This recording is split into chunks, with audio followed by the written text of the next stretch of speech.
Hello, my name is John Johnson, and we're here. This is the second launch workshop for the NSF Major Research Instrumentation program. So I'm just going to go through a little bit about what it is and about how to apply for the limited submission, and then there'll be time for questions at the end. So first, the Major Research Instrumentation Program serves to increase the number of multi-user scientific engineering instrumentation for research and research training. The MRI provides support for basically larger equipment that you can't easily purchase with other grants or with institutional funds. So it's really to help academic institutions purchase those large instruments, which can lead to major breakthroughs in research. So for this particular RFP, USF is allowed to submit up to 4 proposals.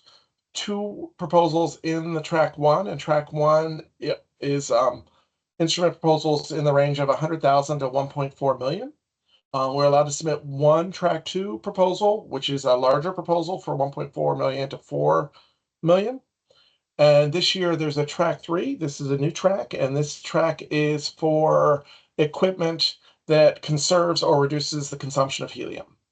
So those are the types of things that we can apply for. Because of this limited number that USF is allowed to submit, we're holding a limited submission competition to determine which proposals will move forward to the cycle. What it doesn't fund is, again, common general purpose equipment, so smaller stuff that is much more easier to acquire. So standard lab equipment, other stuff like that. Equipment being used for education, if for its primary use, isn't funded. They really are looking to fund larger equipment that is being used for research purposes. Okay, so I mentioned there is a limited submission for this. So the limited submission is on 9/20. 24 is when that is due. We're hopefully we'll have the turnaround time in about a little over a week. So by 10/1, we'll let people know who can move forward so that they'll have about 6 weeks to prepare the full proposal. The limited submissions are going through our InfoReady system, which is at usf.infoready4.com. And you can see the RFP is there. So you just click on that and apply. Who can apply?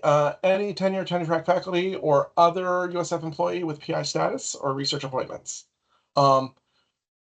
Just a reminder, your application is much stronger if you have multiple users who are planning to use this piece of equipment. If it's just for one specific research project, then it probably won't get funded because it's not as competitive as if it's being used by multiple people in lots of different research. Okay, so for the limited submission process, when you go into InfoReady, they're going to ask you to list the lead PI, a project title, which type you're going for, the 1, 2, or 3, and then there's a place where you can add all of your co-investigators. And by this, we're really looking at all the other people who might be using this equipment that you are applying for. And this is outside of the page limit. So we thought this would be an easy way for you to just to let us know how many different people will be using it. Within the limited submission, there's a 5-page PDF. Within that 5 pages, we're looking for you to provide a brief summary that addresses both the broader impacts in the intellectual merits of your project.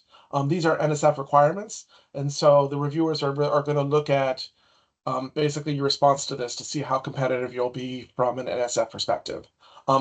Other things you'll need are a description of the research activities to be enabled, and a description of the research instrument and needs, and a management plan, and then a brief budget with budget narrative. Now, I will say the description of research activities and description of research instruments and the management plan are each sections that will ultimately be needed in the full proposal. So if you have questions about that, you can actually go to the RFP and see what they're looking for. The reviewers will be looking at the RFP to kind of see how well you're hitting the mark. So so it's good to go there and interpret that to see if you have any questions about those sections. Again, this is 5 pages total for this section. Okay, there's a separate section where you can put in your NSF BioSketch, and you can list up to 4 other senior personnel and put in their biosketches as well. We don't want biosketches from all of your co-PIs, just those top 5. Also, you can put in addition to your biosketch, a 1-page list of your current grants. We don't have a specific format you need to be in. We just want to keep it short, but we want the reviewers to be able to see kind of your funding track record. And you can put in a 1-page list for you and a 1-page list for each of your other key personnel, each of the other 4. You'll merge all these into one PDF document and upload that document as well. Okay, so the USF Research Council will conduct a review of the proposals, and then they will meet together to determine which proposals will move forward. Again, we're hoping to have a complete that review by 10/1 so that we can let you guys know, so that you guys have 6 weeks to move forward, whoever can move forward to the full proposal. Again, the Research Council will be looking at the RFP and NSF's requirements and what NSF is reviewing on when trying to score your proposals to determine which ones will move forward. So that's basically it. The other thing I would like to mention is that last year we had 6 Type 1 proposals and no Type 2 proposals. So we're doing this early so that hopefully maybe some people will get together and do a Type 2. And if we don't get any Types 2s, then we'll have time to maybe put a couple of the people together to get a Type 2 proposal. All right, so that's basically the limited submission. Apply through InfoReady, due September 20th. And look at the NSF RFP if you have significant questions. You can also email me if you have questions, and I would like to take questions now if anybody has questions about the limited submission process. I want to stop sharing. Alrighty.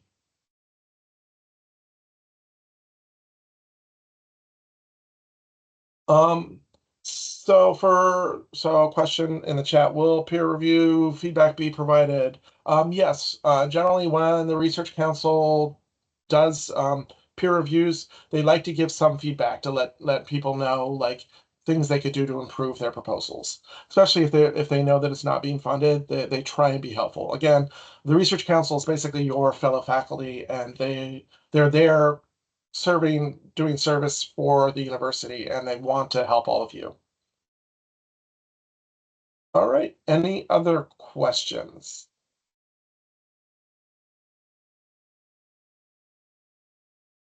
All right, do applications check status and yes, applicants can check the status of their applications in InfoReady, but we are pretty prompt.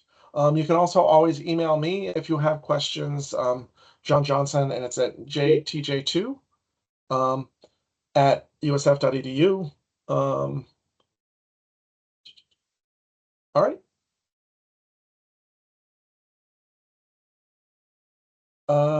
Any other questions? Sorry, I didn't see that last chat question. Oh.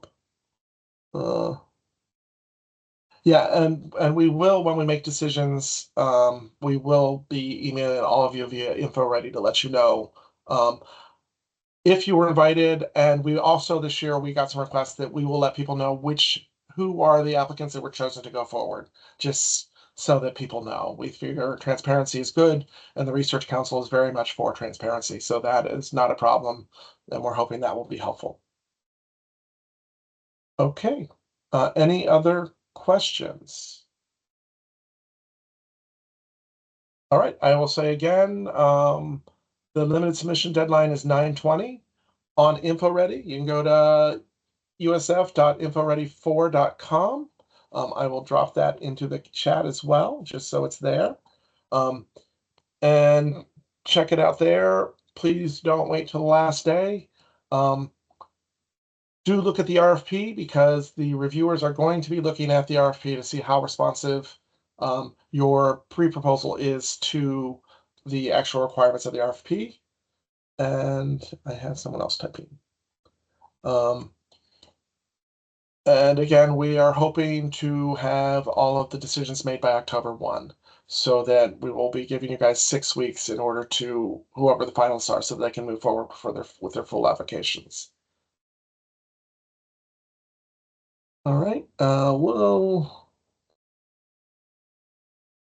and yes, the Research Development Institute will be there to help those that are moving forward. So if you need additional help or support, you can reach out to us, and we will see what you need from us and how we can be of help to you.